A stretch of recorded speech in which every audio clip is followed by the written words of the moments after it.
ಇವತ್ತು ಮಧುರಮ್ಮ ಜಾತ್ರೆ ತುಂಬ ಅದ್ದೂರಿಯಾಗಿ ಮಾಡ್ತಾ ಇದ್ದಾರೆ. ತಾವು ಎಷ್ಟು ವರ್ಷದಿಂದ ಮಾಡ್ತಾ ತಾವೇನು ಮಾಡಿದ್ದಾರೆ.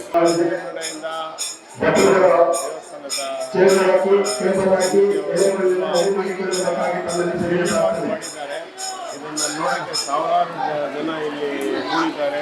ಭಕ್ತಿ ಪರವಶದಿಂದ ಈ ಆದಿಶಕ್ತಿ ಮಧುರಮ್ಮ ದೊಡ್ಡಮ್ಮವ್ರನ್ನ ಬೇಡ್ಕೊಂಡು ಈ ಲೋಕಕ್ಕೆಲ್ಲ ಒಳ್ಳೆಯದಾಗಿ ಮಾಡಿಕೊಂಡು ಎಲ್ಲರೂ ಕ್ಷೇಮವಾಗಿರಲಿ ಅಂತ ಬಯಸ್ಕೊಂಡು ಈ ಜಾತ್ರೆ ಚೆನ್ನಾಗಿ ನಡೀಲಿ ಅಂತ ಅಮ್ಮನ್ನ ಪ್ರಾರ್ಥನೆ ಮಾಡ್ತೀನಿ. ಸರ್ ಎಷ್ಟು ವರ್ಷದಿಂದ ಮಾಡ್ಕೊಂಬತ್ತಾವ್ರ ಸರ್ ಇದು?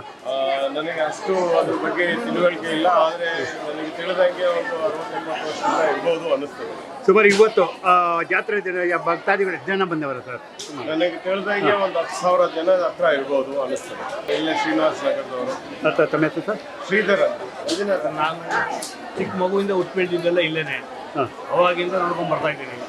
ಇಲ್ಲೇ ಪಕ್ಕದೊಳಗೆ ಮನೆ ಇದ್ದಿದ್ದು. ಅವಾಗ ಹುಟ್ಟಿದ್ದೆಲ್ಲ ಇಲ್ಲೇನೆ. ಆಗಿಂದ ಜಾತ್ರೆ ಚೆನ್ನಾಗಿ ನಡೀತಾ ಇದೆ, ಚೆನ್ನಾಗಿ ನಡ್ಸ್ಕೊಂಡು ಬರ್ತಾ ಇದ್ದಾರೆ. ದೇವರಿದ್ದು ನೀವು ಅಂದ್ಕೊಂಡಿದ್ದೆಲ್ಲ ಆಗುತ್ತೆ.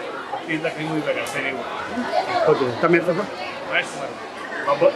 Okay sir. ನನ್ನ ಹೆಸರು ಕಾರ್ತಿಕೇಯನ್ ಅಂತ. ನಾನು ಈ ದೇವಸ್ಥಾನಕ್ಕೆ ಮೊದಲನೇ ಬಾರಿ ಬರ್ತಾ ಇದ್ದೀನಿ. ತುಂಬ ಆಧ್ಯಾತ್ಮಿಕವಾಗಿ ದೈವಿಕವಾಗಿ ಒಂದು ತುಂಬ ಒಳ್ಳೆಯ ಒಂದು ದರ್ಶನ ಸಿಕ್ತು. ಈ ಥರದ ಸಾಂಸ್ಕೃತಿಕ ಪಾರಂಪರೆಯನ್ನು ಮುಂದುವರಿಸಿಕೊಂಡು ಹೋಗಬೇಕು.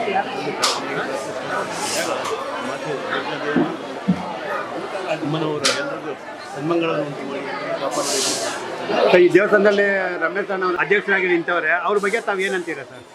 ಅವರು ಮುಂದುವರಿಯಬೇಕು ಮತ್ತು ಅವರು ಸೇರೋ ದೇವಸ್ಥಾನಕ್ಕೆ ಮುಂದುವರಿಯಬೇಕು. ಓಕೆ, ತಮ್ಮ ಹೆಸರು ಸರ್? ಕಾರ್ತಿಕೇಯನ್. ಓಕೆ. ಕಾರ್ತಿಕೇಯನ್.